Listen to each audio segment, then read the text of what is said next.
La Biblia dice que él tenía una casa en Capernaum y tenía otra en casa de Pedro. Él tenía casa en todos lados.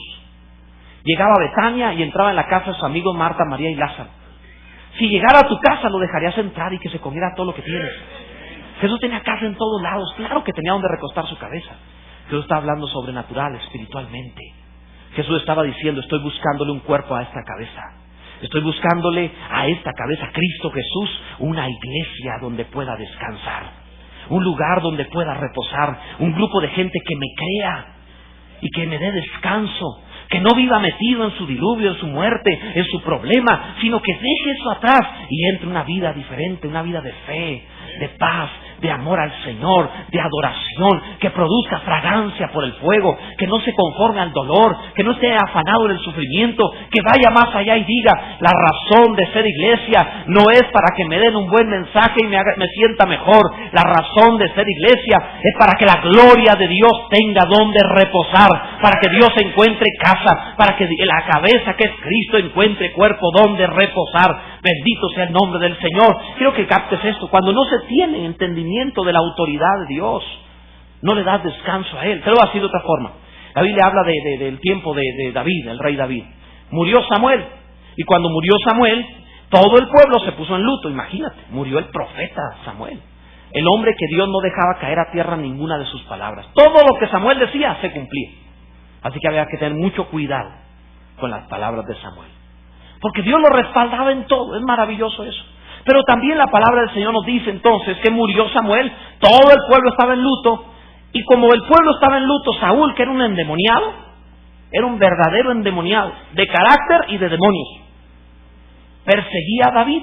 Entonces David estaba sin padre, la nación no tenía padre, no había autoridad, no había cabeza para ese cuerpo, no había relación cabeza-cuerpo, no entendían autoridad porque no había en ese momento la cabeza de Israel, que era Samuel, que había muerto. Como no había en ese momento Samuel, David tiene que buscar un padre. Pero Saúl no puede ser un buen padre, aunque Saúl debería ser el padre de David, porque incluso David le dijo alguna vez a Saúl, Padre mío. Le dijo así porque David estaba casado con la hija de Saúl. Y la costumbre en Israel es que tú no le decías suegro ni suegra, le decías papá y mamá. Alguno debería haber dicho amén y gloria a Dios. Que a la suegra le digas mamá, que al suegro le digas papá. Era lo normal. Por eso cuando tú ves la genealogía de Lucas, que viene la genealogía de María, llega hasta donde debería ir María. Perdón, la genealogía de Mateo, la genealogía de Mateo, que cuando debería llegar a María, dice José, pero no es José esa genealogía, era la genealogía de María. Lo que pasa es que cuando el hombre está casado con la mujer, a su padre, al suegro le dice papá.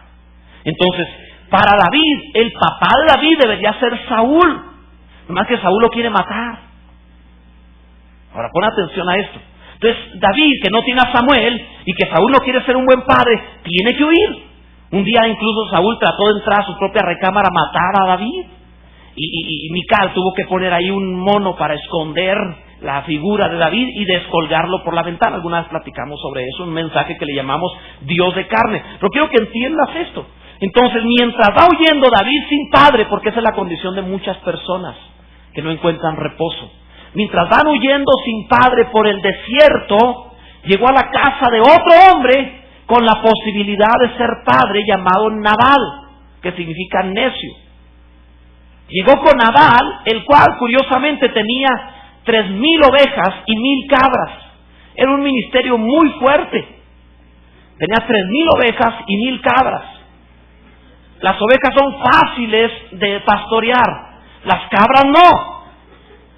Las cabras son terribles. Yo vengo de la Junta, nací en la Junta, Chihuahua. Conozco a estos animalitos. Y si tú te descuidas, se comen tus zapatos, se comen las latas, comen lo que encuentren. Una sola, y luego dan de topes. Ahora imagínate 1,000. Entonces Nabal debería ser un padre. Tiene 3,000 ovejas y 1,000 cabras, tiene un gran ministerio, tiene que ser un gran padre espiritual, pero no tiene revelación, como algunos que me están viendo y dicen, ¿a dónde va? Porque te estoy hablando espiritualmente. Y entonces David llega allí y le pide de comer. No tengo padre, Samuel se me murió. Saúl no quiere ser mi papá. Necesito pan, necesito comida para mí, para los míos, Nabal. Pero Nabal está esquilando las ovejas, dice la Biblia. Nabal no cuida a las ovejas, ni a los pastores que cuidan las ovejas. Nabal solamente le quita la lana a las ovejas. No le interesa la vida de las ovejas, nomás la lana. Entonces yo creo que estás entendiendo la figura de lo que estamos hablando. Y entonces no puede ser un buen padre espiritual. No tiene un rebaño donde haya descanso para el David que viene, porque él no tiene un corazón apropiado. Ahí hay una mujer llamada Abigail. Abigail sí es una mujer inteligente. Abigail significa el gozo del padre. Curiosamente, ella le da de comer a David y termina siendo la mujer de David. ¿Conocen la historia? Salió a recibirlo y dijo, no le haga usted daño a este necio, como su nombre es él, es un hombre necio. Y empezó y le aventó leña a Nabal, al marido. Y por ahí le dijo, pero cuando Dios haya honrado a mi señor, acuérdese de su sierva. O sea, le aventó un anzuelo por ahí diciendo, ¿quién quite y pegue? El viejo en casa se muere pronto y este hombre todavía está joven y es el rey de Israel. Y le funcionó. Entonces aprende esto. Abigail es el gozo del padre. David está buscando padre y Abigail le da de comer y trae reposo a David. Aprende esto. Estamos en una época de gran hambre espiritual, donde el pueblo de Dios no le pone cuerpo a la cabeza, donde no entiende la autoridad, ni le da reposo al hombre, ni le da reposo a Dios.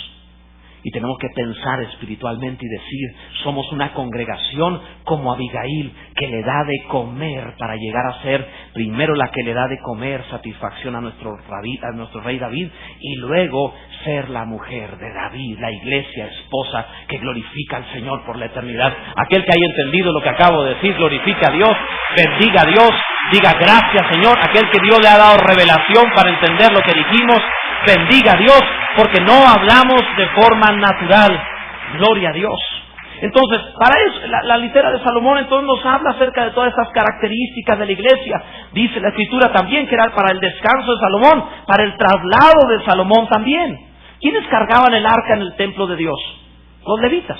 Ellos traían el arca en sus hombros. Dios dijo, pónganle al arca unos aros. Y ponen por ahí unas varas de madera de acacia recubiertas de oro. Y los levitas van a llegar y se van a poner encima de ellos. Bueno, de hecho la Biblia dice que el arca se levantaba cuando iba a avanzar. Flotaba del piso. Y ellos nada más se paraban ahí donde llegaba la vara y hacían como que ellos la llevaban. Porque la Biblia dice que ellos cantaban primero, levántate y huyan delante de ti tus enemigos. Y el arca se levantaba y se movía. Y entonces a correr si eras enemigo de Dios. Pero los levitas llevaban esto. ¿De qué te habla esto? ¿Cómo llevaron ellos el arca? Ellos llevaban el arca porque entendieron que no querían imitaciones. Cuando Moisés subió al monte y cuando bajó del monte encontró que todo el pueblo adoraba un becerro, pero los levitas dijeron, nosotros no estamos de acuerdo con ese becerro de oro, nosotros no queremos imitaciones, queremos al Dios genuino. Entonces, ¿cómo le haces para poder llevar la litera de Salomón? Para que la iglesia tenga la gloria de Dios. No aceptes imitaciones. No puedes tener piratería religiosa. Si el Señor va a hacer algo en tu vida, que lo haga genuino, no falso. No lo finjas. Dios te bautiza y te hace hablar en lengua, no tienes que aprendértelas. Solo créele a Dios nada más. Dios te puede tumbar también, no te tienes que ir a una caída de cortesía, Él lo hace. Dios puede sanarte de verdad, no tienes que esconder el juanete, Dios lo sana de verdad. Créelo genuino, no hagas un becerro diciendo, este es nuestro Yahvé, nuestros dioses que nos sacaron de Egipto. No, el Dios eterno lo hace de verdad. Si quieres cargar la gloria de Dios, tienes que buscar lo genuino, lo de verdad. Yo creo lo que la Biblia dice, que el poder de Dios no ha menguado, que el brazo de Dios no se ha cansado, que Dios todavía es el mismo ayer y hoy y por los siglos, y que Dios puede hoy hacer lo que ha hecho siempre, tener misericordia, que es genuino en Él, bendito sea Dios. Gloria a Dios. Y por supuesto, cuando la iglesia entiende esto, dice la palabra, ¿quién es esta que sube al desierto recostada sobre su amado? Dice el capítulo 8, verso 5.